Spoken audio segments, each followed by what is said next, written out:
하나님 말씀 함께 보겠습니다. 하나님께서 오늘 우리에게 주신 말씀은 구약 성경 사무엘상 19장 18절에서 24절 말씀입니다.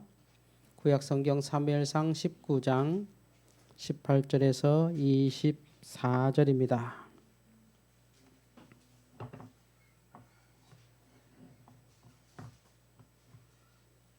이 말씀은 하나님의 말씀입니다. 다윗이 도피하여 라마로 가서 사무엘에게로 나아가서 사울이 자기에게 행한 일을 다 전하였고 다윗과 사무엘이 나요스로 가서 살았더라. 어떤 사람이 사울에게 전하여 이르되 다윗이 라마 나요스에 있더이다 하매 사울이 다윗을 잡으러 전령들을 보냈더니 그들이 선지자 무리가 예언하는 것과 사무엘이 그들의 수령으로 선 것을 볼 때에 하나님의 영이 사울의 전령들에게 임하매 그들도 예언을 한지라. 어떤 사람이 그것을 사울에게 알림해 사울이 다른 전령들을 보냈더니 그들도 예언했으므로 사울이 세 번째 다시 전령을 보냈더니 그들도 예언을 한지라. 이에 사울도 라마로 가서 세구에 있는 큰 우물에 도착하여 물어 이르되 사무엘과 다윗이 어디 있느냐. 어떤 사람이 이르되 라마 나요스에 있나이다. 사울이 라마 나요스로 가니라. 하나님의 영이 그에게도 임하시니 그가 라마 나요스에 이르기까지 걸어가며 예언을 하였으며 그가 또 그의 옷을 벗고 사무엘 앞에서 예언을 하며 하루 밤낮을 벗은 몸으로 누웠더라. 그러므로 속담에 이르기를 사울도 선지자 중에 있느냐 하니라. 아멘. 주여 감사합니다. 이스라엘의 일대 왕이 누구냐라고 하는 논란이 있습니다. 이스라엘 일대 왕이 사울이냐 다윗이냐 그걸 굳이 따져야 되나 할 정도로 논란이 있습니다. 근데 어쨌든 통칭 이스라엘의 일대 왕은 사울이다 이렇게 말합니다. 근데 왜 다윗하고 논란이 있나요 할 때 통일 왕국의 일대 왕이 다윗입니다. 그러니까 정확히 말하면 진짜 국가 제대로 된 국가의 왕으로서는 다윗이 일대 왕이다 느낌이 좀 있습니다. 그러나 역사적으로는 사울이 왕이었던 건 사실입니다. 그래서 일대 왕은 사울이다 해도 크게 무리는 없습니다. 말씀드린 것처럼 일대 왕이 사울이냐 다윗이냐 논란이 있을 정도로 사울의 역할이 조금 미진했다는 뜻이 되겠죠. 그걸 사울의 입장에서 보세요. 어떨까요? 왕이 됐는데 사무엘이 왕을 세웠거든요. 백성이 원해서 사무엘이 왕을 세웠는데 왕이 되었는데 사울이 왕 대관식을 치르고 한 일이 뭐냐면 집에 가서 농사 졌거든요. 왕이 뭐 하는 건지 몰라서. 그러다 이제 점점 권력이 생기고 국가가 세지면서 아 왕이 이거구나 이렇게 왕을 배워간 왕이 사울입니다. 그런데 이 사울이 왕이 제대로 되면서부터 이게 조금 문제가 생겼습니다. 그러니까 사무엘은 사울이 하나님의 뜻대로 나라를 잘 다스렸으면 좋겠다는 뜻으로 왕을 세웠는데 사울은 왕이 뭐야? 라고 막 공부해 보니까 왕이 이런 거였네. 군대도 부르고 뭐 세금도 매기고 이렇게 신하도 부리고 하는 거네. 내가 왕이니까 이렇게 해야겠구나 하다 보니 하나님의 뜻과 정반대로 국가를 통치하게 됩니다. 하나님이 세웠다고 하는 그 왕의 개념과 사울이 기본적으로 왕은 이래야 된대라고 하는 생각과 달라서 사울이 사무엘의 입장에서는 타락을 한 거죠. 사울 입장에서는 왕권을 강화한 것이고요. 어쨌든 사무엘과 사울이 그렇게 갈라졌습니다. 사무엘이 그래서 사울을 떠나서 한 것이 뭐냐면 오늘 성경에 나오는 라마 나요시라는 곳에 가서 정확히 말하면 라마 나요시 이게 지명이냐 공간이냐 좀 혼란한데 어쨌든 그냥 통칭 라마 나요시에 가서 커다랗게 학교를 했습니다. 학교인지 교회인지 그것도 모르겠습니다. 학교인지 교회인지 구별이 안 가는 게 진짜 교회거든요. 원래는 회당도 이게 교회인지 학교인지 구별이 안 갑니다. 학교인지 교회인지 모를 라마 나요시라고 그냥 부릅니다. 라마에 있었던 나요트. 라마나요스에서 사무엘이 선지생도들 기르고 그 지역을 이렇게 목회를 했습니다. 그러면서 하나님께 말씀으로 사무엘이 어렸을 때부터 했던 대로 기도하고 가르치면서 거기 있는 사람들이 사무엘에게 배운 건 딱 하나입니다. 성령 받는 것. 그 당시에는 이렇게 우리 같은 성경, 이렇게 종이 성경이 없잖아요.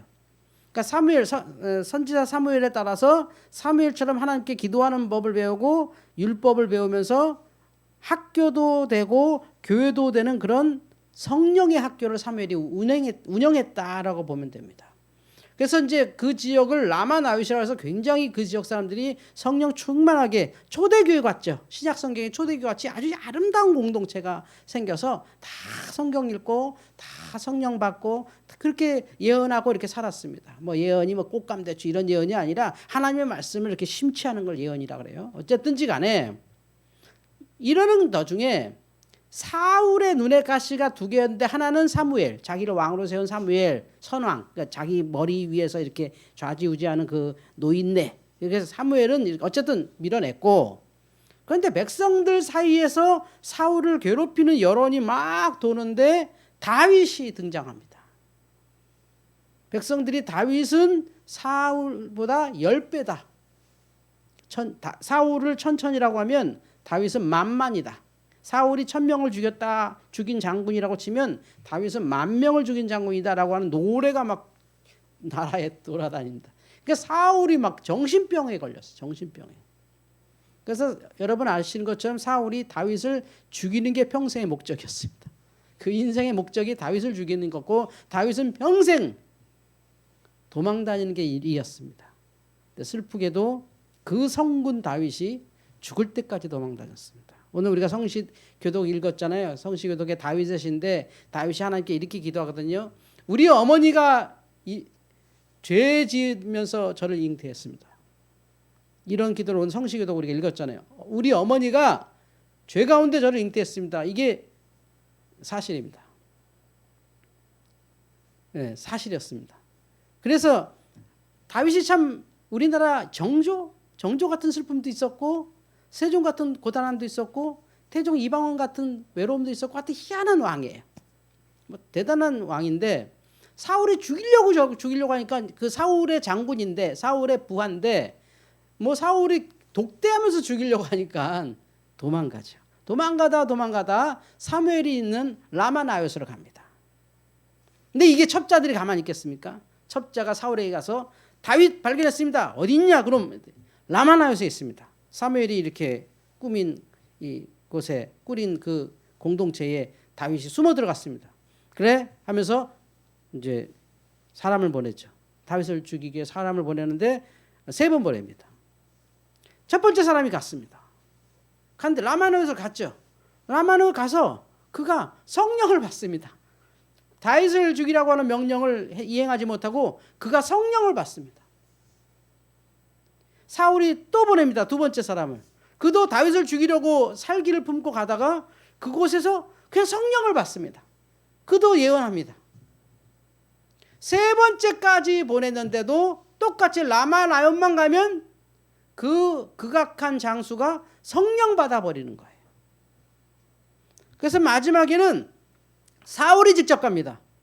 믿을 사람 아무도 없다 그러면서 직접 갔는데 자기도 성령 받습니다. 이게 교회입니다. 교육과 성령의 학교. 저는 라마나요스를 우리의 4.14 생활관이라고 생각합니다. 그런 교육이 가능합니다. 성령 받는 교육. 지금 이 시대에 우리의 고민은 뭐냐면 지성과 영성의 분리. 뭐냐면 지식과 믿음을 자꾸 이렇게 나누는. 그러니까 내 속에서 계속해서 토론이 일어납니다. 다툼이 있죠. 아닙니다. 하나가 되는 겁니다. 학교와 성령은 하나여야 합니다. 그래야 많은 문제들이 저절로 해결됩니다. 그런데 학교와 성령을 나눠버리면, 교육과 성령을 나눠버리면 도무지 성령만 강조하는 사람들은 신비주의에 빠지고 교육만 강조하는 사람들은 세속적으로 빠지게 되죠. 라마나요스는 지금의 교회입니다. 교회는 성령의 학교고 지성의 학교여야 합니다. 이것이 함께 일어나야 누구든지 여기 오면 성령 받을 수 있어야 합니다. 우리를 거절하는 사람도 이곳에 오면 성령 받고 우리와 함께 찬양할 수 있는 것, 우리를 오해하는 사람들도 우리와 함께 교육을 받으면 이게 이렇구나라고 동의가 일어나는 곳, 그것이 교회여야 합니다. 그런데 교회가 이 둘 중에 하나라도 약해지면 한쪽으로 기울어지게 되죠. 교회는 교육과 성령의 학교입니다. 이것을 해내지 않으면 선교는 일어나지 않습니다. 그러면 우리끼리 모였다가 우리끼리 사라지는 교회가 됩니다. 하나님은 그러려고 우리에게 이렇게 비용을 들여서 모이게 하고 비용을 들여서 운영하시는 게 아닙니다. 세상에 누구든 이제는 우리 좋다고 올 사람이 없을 겁니다. 별로 없을 겁니다. 그럼 누가 옵니까? 우리를 공격해 보겠다고 올 사람이 있습니다. 근데 그 사람이 우리가 라마나요시 되어 있다면 그들도 우리처럼 성령 받을 줄 믿습니다. 그게 교회입니다. 우리가 우리를 방어하고 우리를 변호하고 우리가 역공한다고 세상을 이기는 게 아닙니다. 우리가 교육과 성령에 충실해져 있으면 저절로 그런 공동체에 오는 사람들은 그런 공동체를 사랑하게 되죠. 아주 고품격의 삶으로 올라가는 거죠. 믿음의 삶인 거잖아요.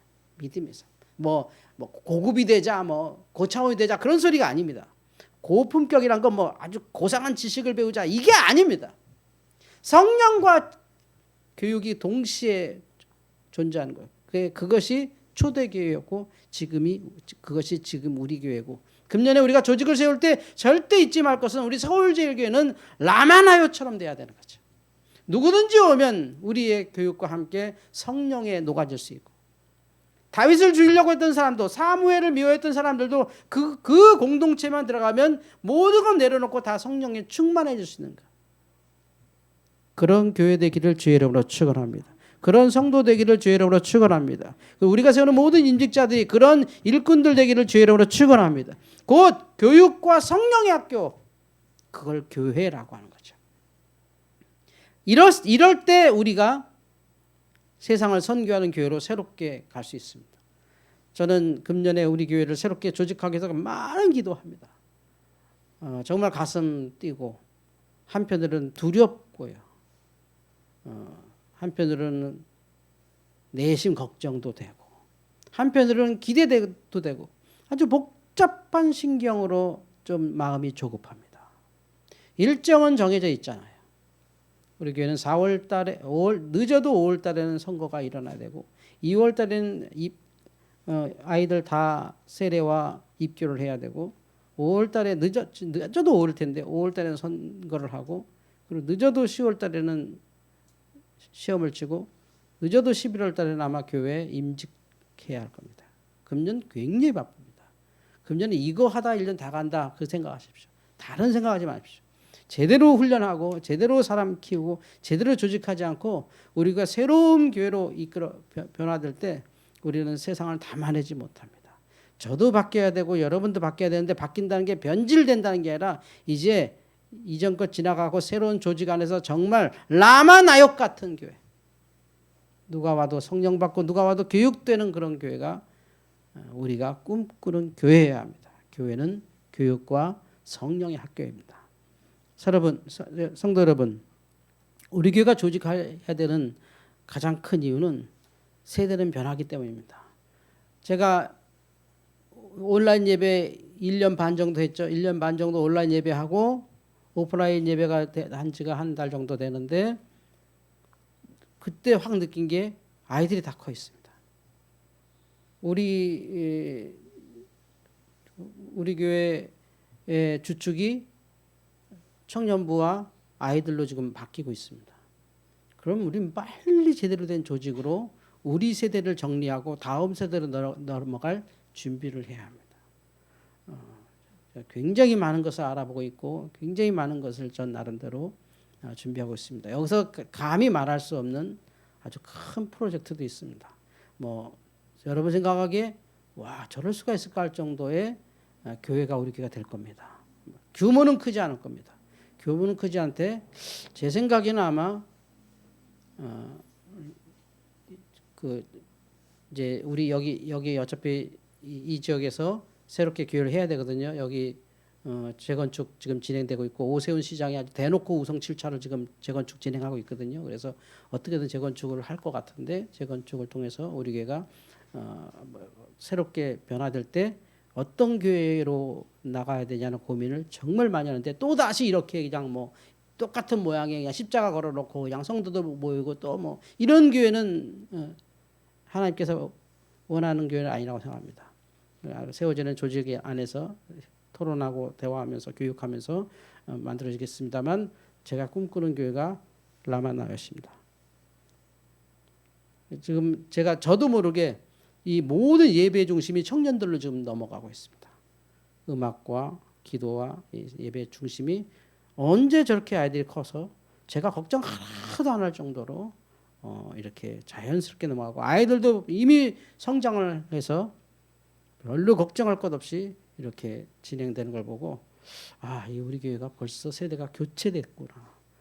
그래서 빨리 우리 명예 권사님들 다 세우고 교회 장로님도 세워야 되고 안수입사도 세우고 권사도 세워야 되겠다라는 하는 조급함이 있고 이렇게 커버린 아이들 빨리 세례하고 입교해 법적으로 지났으니까 날짜 빨리 해야 되거든요. 그래서 2월달에 세례 베풀고 입교하고 5월달에 선거 치르고 그리고 교육하고 계속 변해가고 하는 그 다음에 이제 우리 교회가 뭔가 합법적으로 아주 더 새로운 교회로 나가는 토대가 되지 않을까. 그렇게 해서 저는 이 당분간 계속해서 우리가 생각하는 교회에 대한 말씀을 계속 나누고 싶습니다.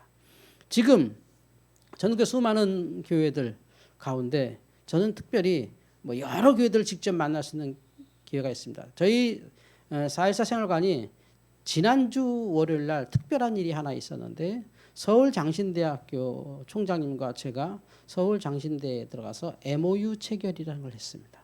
서울장신대 총장님이 우리 4.14 생활관과 MOU를 체결했습니다. 뭐냐면 서울장신대학교 안에 4.14 생활관 같은 기관을 세워주세요. 우리도 그것을 통해서 한국교회를 섬기겠습니다라고 하는 서로 약속을 하는 거죠. 그래서 필요한 부분을 서로 이렇게 주고받자라고 하는 MOU를 해서 저도 가서 이렇게 사진도 찍고 도장도 찍고 저는 뭐 거기에 견줄 수도 없는 사람이지만 교수님들이 쫙 앉아 있고 총장님 앉아 있고 이렇게 저 이렇게 앉아서 이렇게 같이 사인도 하고 악수도 하고 또 TV에서 본 것처럼 이렇게 MOU 거 이렇게 보여주면 이렇게 하고 이렇게 사진도 찍고 이렇게 하고 제가 평상시에 안 하던 짓을 하고 하는데 우리 하나님께서 우리 교회에 굉장한 그것을 우리가 잘 모르는 우리 교회는 잘 모르는 어마어마한 훈련과 어마어마한 은사와 어마어마한 것들을 주셨다. 제가 여러 번 말하죠. 여러분 제가 입에 발린 소리 같지만 사실이거든요. 우리 교회 청년들, 우리 교회 학생들 같은 아이들이 세상에 아직 없거든요. 저는 자신하거든요. 정말 진짜거든요. 얘들은 진짜거든요. 진짜 교회 애들이거든요. 정말 그건 딱 보면 압니다. 이게 그냥 외부 손님한테 보여주려고 하는 건지 진짜 이게 계속해서 훈련된 아이들인지 그냥 딱 보면 알거든요. 근데 우린 진짜거든요. 근데 이런 교회가 이번에 제가 MOU 갔더니 사무처장 되는 무슨 교수님이 그러더라고요. 자기가 한국에서 2개 교회만 인정하는데 하나는 어떤 교회고 하나는 우리 김한영 목사님 교회입니다. 이렇게 해서 우리 교회를 어떻게 하십니까? 했더니 와봤는데 그게 진짜 교회 아니냐 그러더라고요. 아니 그걸 어떻게 함부로 이렇게 얘기하십니까? 했더니 자기는 확신한다. 그런 게 진짜 교회지. 자기 어마어마한 교회 해봤고 뭐 교수도 해봤고 다 해봤지만 그게 쉬운 거 아닙니다. 그래서 그런가? 우리는 아무것도 모르고 천지 몇 가리도 모르고 그냥 애들 키운다고 그냥 정신없이 싸우고 투쟁하고 진짜 막 욕하고 이러면서 커갔는데 이게 라마나요처럼 돼가는 거죠. 그래서 지금 이 오프라인으로 돌아설 때 성도들의 변화가 없잖아요. 깜짝 놀랄 일이거든 남들에게. 우리는 당연한 거잖아요. 무슨 온라인 한다고 교회 떠나나. 그런데 다른 데는 지금 심각하거든요. 지금. 네. 교회는 교육과 성령의 학교여야 된다니까요. 이렇지 않고는 세상 사람들이 여기 와서 영향을 받지 않아요. 계속 우리의 교리만 주장하고 우리의 입장만 주장하고 우리의 사상만 자꾸 전파하려고 하면 세상에서 뒤처지거든요. 제가 어렸을 때 다녔던 교회는 항상 앞섰습니다. 그 당시의 입장에서는. 교회 가야 최신 시설을 볼 수 있었고 교회 가서 제일 높은 문화를 경험하고 교회에서 하는 것이 가장 좋은 프로그램이었습니다. 우리 때는 그랬습니다. 우리 중고등학교 때는 그랬습니다. 지금 전설 같은 그 가수들, 우리나라의 전설 같은 가수들 있잖아요. 전설이라고 하는 가수들이 다 그때 그 교회에서 음악 배운 사람들입니다. 그리고 미팔군, 교회와 미팔군 요거밖에 없었습니다. 거기서 음악 배운 사람들이 지금 우리나라의 K-팝의 지금 아버지들이 돼 있는 거예요. 예, 그들이 지금 거기서 교회에서 나왔어요, 사실은. 뭐 아닌 사람도 있겠지만 제가 아는 유명한 가수들은 다 거기서 나왔어요. 아무나 대보세요, 아무나. 아무나 툭 그냥 옛날 사람 뭐 전설하면 나오는 가수들 있잖아요. 다 교회예요. 막 뭐 너무 많아서 그냥 될 수가 없죠. 조용필부터 해서 무슨 다 정말 다 트윈폴리오 무슨 나우나 아무도 거길 벗어날 수 없죠. 어렸을 때 교회에서 다 배운 거예요. 왜냐면 그 가난한 시절에 악기 한번 구경할 수 없고 노래 한번 들을 수 없는데 교회는 악기가 널려 있고 노래가 늘 예배로 되고 해서 거기서 다 성장했잖아요. 근데 그게 세대가 딱 끊어져 버렸죠. 어느 순간 세상하고 역전됐죠. 교회가 계속해서 변화하면서 세상을 선도할 수 있어야 되는데 이거 잘 된다 그래서 잘 되는 것만 계속 하다 보니까 세상은 저로 쭉 가 있는 거예요. 교회하고 세상은 완전히 떨어져 있는 지금 그렇게 우리 스스로 낳고 했습니다. 근데 교회가 시설이나 문화나 이게 아니라 교육과 성령이 되느냐 거기에. 그냥 성도도 무슨 성경 공부시키고 무슨 교리 공부시키고 무슨 과정시키고 이런 교육이 아니라 정말 인간 교육이 되느냐. 여기 보면 사울이 보낸 3명의 그 극악한 사람들이 그냥 녹아지는 교육이 되느냐. 그냥 거기에 가니까 그냥 성령 받더라 이 사람이. 죽이러 간 사람이 성령을 받더라. 그래야 되는 거죠 교회는. 다 다른 마음으로 교회로 올 거예요 분명히. 여기는 어떤 데일까? 저기는 어떨까? 이 사람은 어떨까? 저 목사는 어떤 사람일까? 분명히 그렇게 해서 올 거예요. 물론 겉으로 그들 속일 수 있죠. 막 부드러운 미소로 사랑합니다라고 말할 수도 있고 그 허깅하면서 당신을 하나님이 기다리셨습니다. 막 끌어안고 막 이렇게 막 쇼하고 막 좋은 시설로 그냥 빛과 번쩍하고 이런 거 할 수 있겠죠. 얼마나 갈까요? 그게 얼마나 갈까요? 얼마 전에 어떤 대통령 후보가 저는 기독교 집사입니다 그랬더니 어떤 교회가 저 사람 우리 교회 안 나온 지 10년 됐습니다. 제가 그거 보면서 기가 차더라고요. 10년이 됐든 20년이 됐든 그걸 왜 목사님이 얘기하지? 저 목사님 존경했는데 저분이 그런 분이 아니네. 아니 그 사람이 정치를 위해서 교회 좀 팔아먹으면 그냥 가만히 있어 주시지. 저 사람은 우리 교회 아닙니다. 10년이나 우리 교회 안 나왔습니다. 교회가 왜 거기에다 얘기합니까? 그거 우리가 다 판단하는데. 10년 전에 나온 건 사실이네 그러면. 그럼 10년 동안 뭐 하신 거야 그 교회는? 안 나왔는데. 그 유명하신 분이 10년간 교회 안 나왔는데 그 교회는 뭐 한 거야 도대체? 교회가 그러면 안 된다는 거죠. 교회가 어떤 성향을 보이면 안 되는 거예요. 우린 경상도다, 우린 전라도다, 우린 충청도다, 우리는 야당이다, 우린 여당이다. 큰일 날 소리 하는 거죠. 우리는 라마나요시예요. 누가 와도 성령 받고 교육받는 곳이어야 될 줄 믿습니다.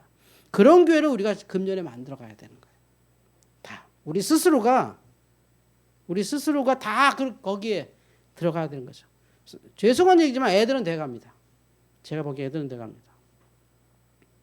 우리가 조금 훈련이 덜합니다. 그래서 이번에 조직 세우고 하는 이 모든 과정에서 우리 교회가 라마나요 같은 교육과 성령의 학교가 돼야겠다. 그러고 해서 자춤 이제 우리 임직에 선택받으시는 분들하고 계속 제가 기도하고 말씀 나누겠습니다만 여러 가지 하나님께서 주신 프로젝트가 저에게 있습니다. 제가 여기서 분명히 말씀드린 것은 현재 교회는 없는 프로젝트입니다. 있는 걸로 알고도 있습니다. 일부 교회들은 그렇게 하는데도 존재하는 걸 제가 살짝 알긴 하는데 일반적인 교회에서 진행되는 프로젝트가 아닌 뭐 그렇다고 여러분 두려워하지 마십시오. 목사님 또 희한한 걸 하나 봐. 그게 아닙니다. 여러분에게 엄청난 일을 제가 함께 하고 싶은 일, 너무 즐겁고 너무 좋은 일이 있거든요. 너무 즐겁고 좋은 정말 재미나고 즐겁고 좋고 여러분들에게 정말 어떤 뭐 참 함부로 말할 수 없는 어떤 정말 좋은 것이 있거든요. 그걸 좀 나누고 싶은 정말 여러분 모든 성도들과 나누고 싶은 게 있거든요. 라마나요 시대 때 그게 가능한 거예요. 성도 여러분 잊지 마십시오. 교회는 교육과 성령의 학교입니다. 오해하시는 목사님들이 저를 만나면 목사님은 뭐 목회해야 한다 하면서 이렇게 학원 같은 거만 하고 계세요. 학원이 아니라 요리사라도 그 식당이라도 해야 합니다. 교회 하려면. 그게 교회입니다. 교회. 저는 교회라면 거기서 뭐든지 할 수 있습니다. 그게 교회라면. 세상과 교회가 자꾸 분리돼서 세상대로 막 살다가 교회 잠깐 와서 흩어지는 교회를 우리가 원하지 않습니다. 그게 여기고 여기가 거기인 진짜 교회 라마나요. 교육하고 성령 받고 우리는 하나님의 말씀대로 계속해서 앞으로 가고 다음 세대는 계속 커가고 청장년들이 중축이 돼서 그래도 다행인 게 이제 다음 세대 넘어가면 다음 목사님은 조금 안정적인 교회를 할 수 있겠구나 우리 교회가. 저는 사실 안정적이지 못했거든요. 여러 가지로 경제적이나 뭐 여러 가지로 절대 안정적이지 못했는데 다음 목사님은 완전히 든든하게 안정적으로 할 수 있겠다라고 하는 마음이 있어서 참 좋습니다. 그건 곧 다음 우리 아이들이 그런 안정적인 교회에서 계속해서 여러분의 자리를 차지해 가겠죠. 얼마나 좋은 겁니까? 얼마나 좋습니까? 복 있는 목사님이 우리 교회 오시겠죠. 저 다음으로 오시겠죠. 제가 오늘 장례식장 가는데요. 정말 깜짝 놀란 부고를 금요일 날 밤에 받았어요. 정말 저를 사랑하셨고 저도 그분 존경하고 또 그분이 입만 열면 사회생활관 광고하시는 목사님이에요. 경기도 양평에 계신 분이고 저 몸 약하다고 저를 위해서 그 모으기 힘들다고 하는 그 아주 힘든 그 꿀 정말 그 젊은 사람도 하기 힘든 꿀 그 우리 총회장님이 그거 한 병 달라고 막 그렇게 농담 삼아 말해도 안 줬는데 그 병을 저를 주신 분이거든요. 목사님 이거 먹고 기력 차리라고. 이거 원광희 목사님 달라는데 제가 그냥 꾹 참고 정말 필요한 데 쓴다는데 목사님 이거 먹어야겠습니다. 저를 정말 사랑하셨던 분인데 그 목사님이 그냥 어느 날 갑자기 쓰러지셔서 그냥 따님한테 문자가 왔는데 목사님 아무래도 저희 아버님 놔드려야 될 것 같다고 의사가 안 될 것 같은데 가족들이 결정하라고 해서 제가 그냥 기도하겠습니다. 그 말만 딱 했더니 바로 어제 문자가 왔어요. 천국 가셨습니다. 근데 제가 눈앞이 캄캄한 게 그럼 그 교회는 기가 차더라고요. 그 교회는 그 교회는 어떻게 되는 거죠? 제가 막 어제 오후에 개인적으로 막 여기저기 막 엄청 전화해봤습니다. 그 교회 어떻게 도와주시는가 막 했는데 조금 불안하기도 하고 오늘도 계속 전화해봐야 되는데 거기는 장례하기 바쁘시지만 저는 그게 아니라 그 다음 그 교회는 도대체 어떻게 돼? 그 목사님 없어지면 그 교회는 어떻게 되는 거야? 이제 막 빚쟁이들 들어올 것이고 막 노예가 들어올 것이고 막 여기저기서 막 사람들이 와서 막 이것저것 다 막 이제 해체시킬 텐데 그 연약한 가족들은 어떻게 하나 막 그 생각에 머리가 너무 아파요. 하나님께서 뜻이 있으셔서 모셔왔겠지만 어쨌든 교회는 조직이 필요합니다. 교육과 성령의 학교니까. 오늘 금년에 저희 서울지역교회가 여러분을 통해서 라마나요 되기를 주의 이름으로 축원합니다. 기도하겠습니다. 주님 감사합니다. 라마나요시 되고 싶습니다. 성령이 충만한 교육기관이 되고 싶습니다. 남들이 어떻게 생각하든 여기는 라마나요 같은 하나님의 집이 되어서 누구든 이곳에 오면 교육받고 성령받게 하여 주옵소서. 예수님의 이름으로 기도하옵나이다. 아멘.